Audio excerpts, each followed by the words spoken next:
Hey everybody, it's Brooke from the Buttered Home. Welcome to my messy kitchen. We're gonna have a lot of fun today because we are cooking one of Big D's favorites, and it's red meat. So that is anything red meat is his favorite. Probably the best favorite would be ribeyes, which he would love to eat every day, but thankfully we can't afford it, nor do we need it. Nonetheless, today we're cooking one of his favorites, and we are doing smothered beef tips. And the smothered beef tips we're going to be doing today will be in my electric pressure cooker because the cook time is only 40 minutes. Now, if you go to the website and find this recipe, you'll actually see how to do it on top of the stove as well, which takes about 2.5 hours. So if you're in a hurry kind of girl or guy like me, then you're going to want to use your pressure cooker, and today we're going to show you how to do that. So I've got it set on the saute function, and I'm going to add about 2 tablespoons of canola oil, and it's already hot. So in batches, we are going to brown our stew meat, and I like to split it in half.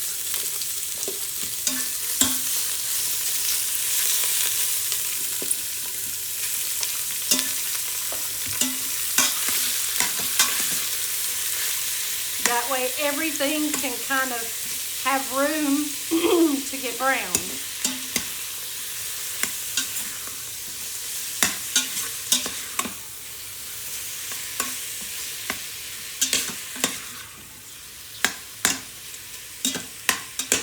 Now we're not going to use any kind of seasoning on this because what we just want to have is just a nice brown crust on here. And then as soon as they're browned, we're going to take them out and we're going to drain them on a plate with a paper towel. All right, so now you can see our meat is browned. And by doing it in 2 batches, that allows for it to have plenty of room so that it all cooks evenly. And if it's a little pink, it's okay because we're not done cooking it yet.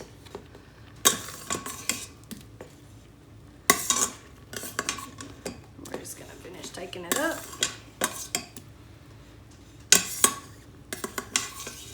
And we will allow it to rest over here. Then we're gonna add in the remainder of our oil. And then here I have bell pepper, onions, carrots, and diced celery. And those go all in. And you want to be sure that you chop those up all to about the same size so that they cook at the same rate. And we're going to cook those in those pan drippings with a little bit of salt and a little bit of pepper.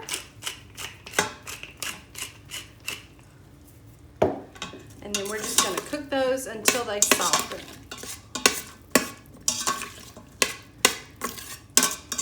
Which does not take long.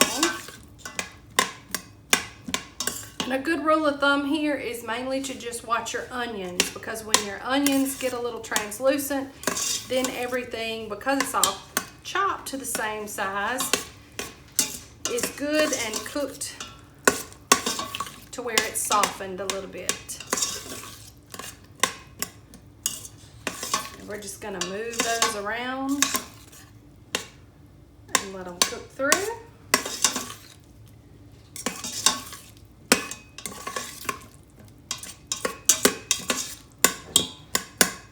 And I have used red onion just mainly because I like the color of it, and it's a little hotter than white onion. But you can certainly use whatever onion you like best. If you want sweet onion, use sweet onion. If you want just standard white onion, then by all means use that as well.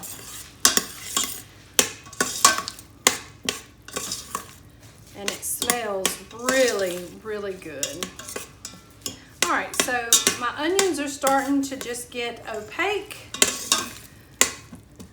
So to this, we're going to add minced garlic,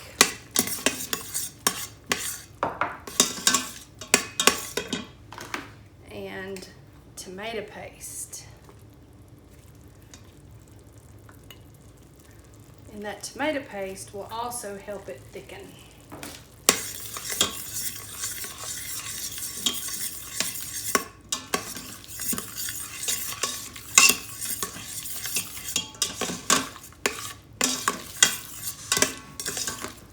Now we're gonna just let those cook for about a minute more.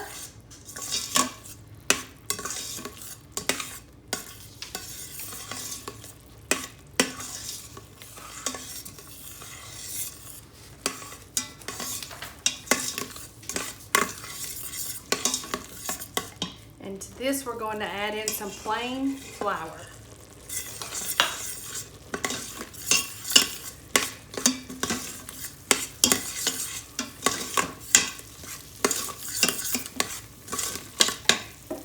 And then I have some red wine vinegar. We're going to add just about a tablespoon of that in to help our flour taste cook out of our flour and add depth to our sauce.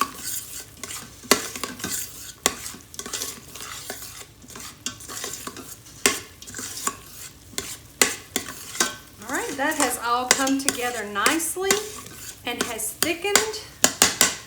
So to this, we are going to slowly drizzle in our beef stock.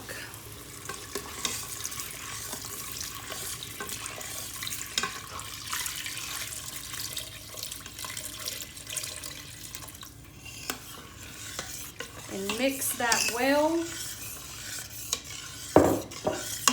scraping the bottom of the pan to get those bits of garlic and flour and seasoning off the bottom.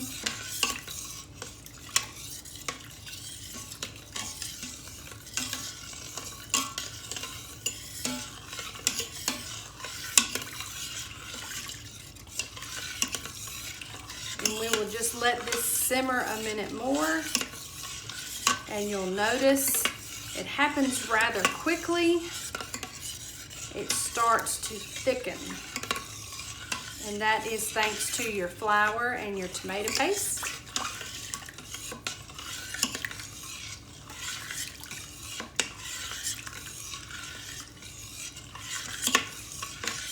And once that has simmered through, we're going to add back in our beef.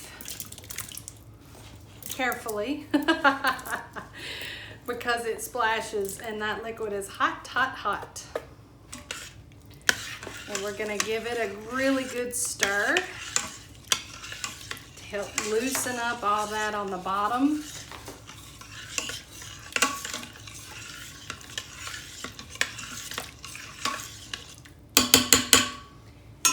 And then we are going to add in our dried parsley. Stir that in, and wow, it's beautiful already.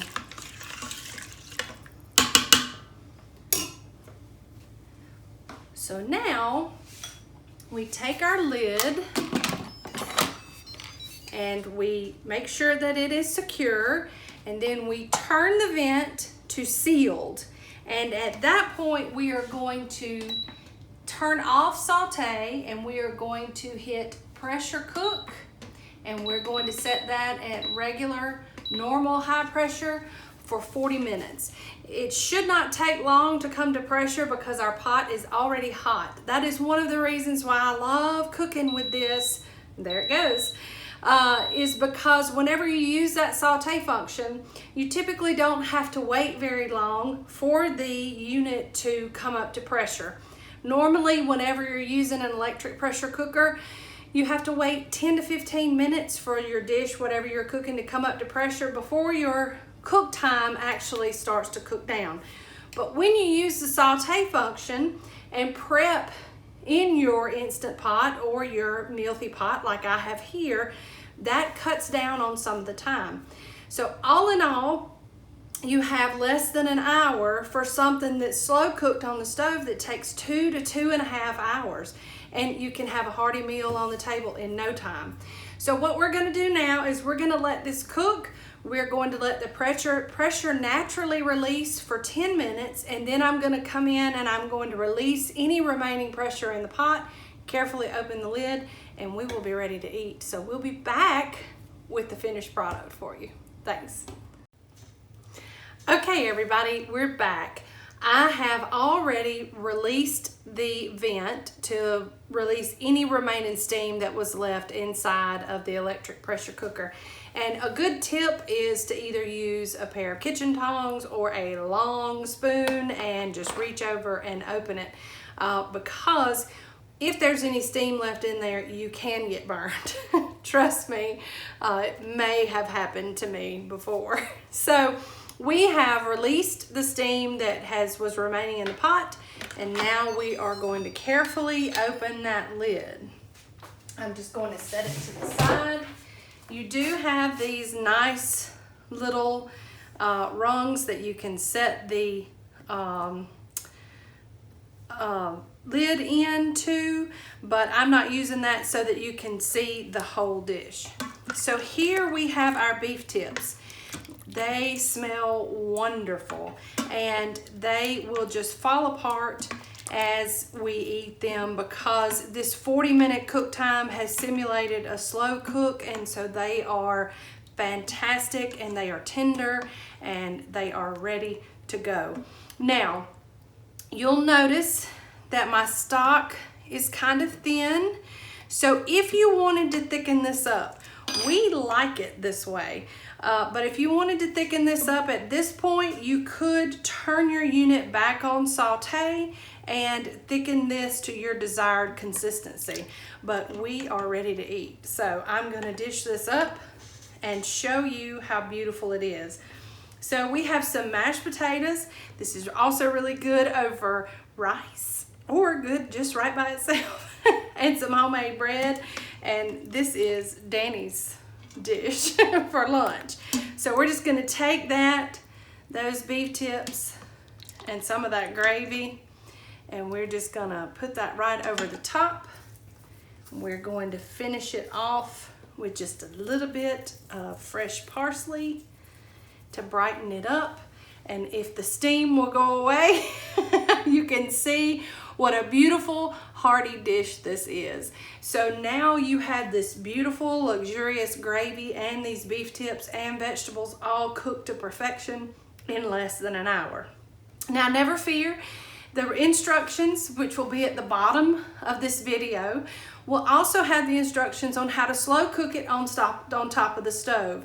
So you actually have two great recipes, one that you can slow cook when you have time and one that you can cook on a busy weeknight.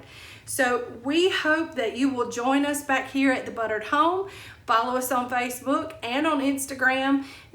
Keep up with us here on YouTube, and we will have more recipes just as fantastic as this one for you. So from The Buttered Home to your home, we love y'all. Bye.